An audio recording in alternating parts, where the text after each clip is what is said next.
Достар, біз базарға келдік, Катонның ішінде жүрміз. Осы жерде негізі шубаға скидка болады, шубалар бар деп базардың ішінде іздеп келіп едім. Шубаларды, мен шуба сатылған жер көрмедім. Маған зимний шуба, пальто, зимний сондай керек. Қай жерде жақсы шубалар, зимний нелер бар, көптесеңіздер, айтып жіберіңіздер, комментария жаза кетіңіздер.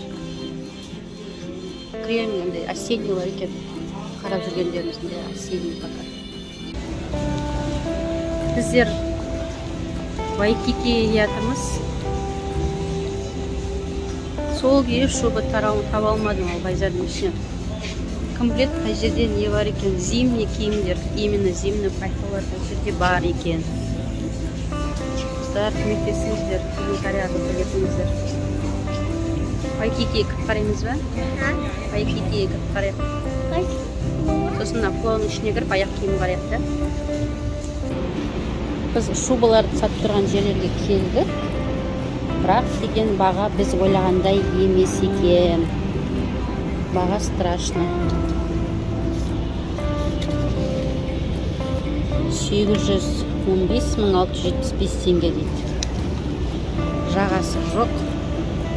Еще қатты ұзын емес, зейден келетін шубалар. Енді капюшоны барларды көрсеңіз, енді олар миллион үстіне шығып кеткен. Баға страшно қымбат. Рекламада ондай көрсетпеген. Бағасы қанша екен қарап жіберейік. Бағалары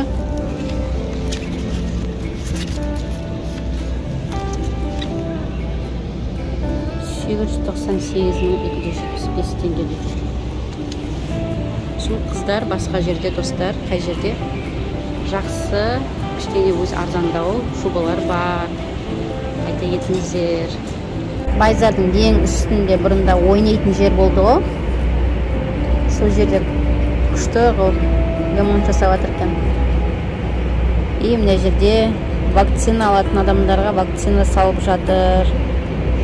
Уақыты жоқ, базарға келіп тамаққа бір нәрсеге келген болса, келіп осы жерден вакцина алуға болады екен. Адам жоқ, бос тұр. Мына жерде манағы шуба сатқан жердің мына жағы шубада, мына жағында жартылай ремонт жасап жатыр. Кафешкілер бәрі жабық пока что. Зарядкам отырып қалуға алып, сосын жерде зарядкілейін деп зарядкеге қосып күтіп отырмын. Пока осы жерде кішкене 10-15 минут зарядка толтырып алайын деп. Іші таза, жақсы екен, тап-таза болып, әдемі болып тұр, жалтырап. Дым жоқ, сатылып жатқан ештеңе жоқ, просто андай мана шуба қарауға, сосын вакцинаға, сосын ана жерде туалет, әжетхана бар, соған келеді адамдар. Басқа тыныш вакцина алып жатқан адамдар бар екен, қайта келіп жатыр. Бірақ андай талпа адам жоқ, келіп, күтіп алып кетіп жатыр. Сол шығар.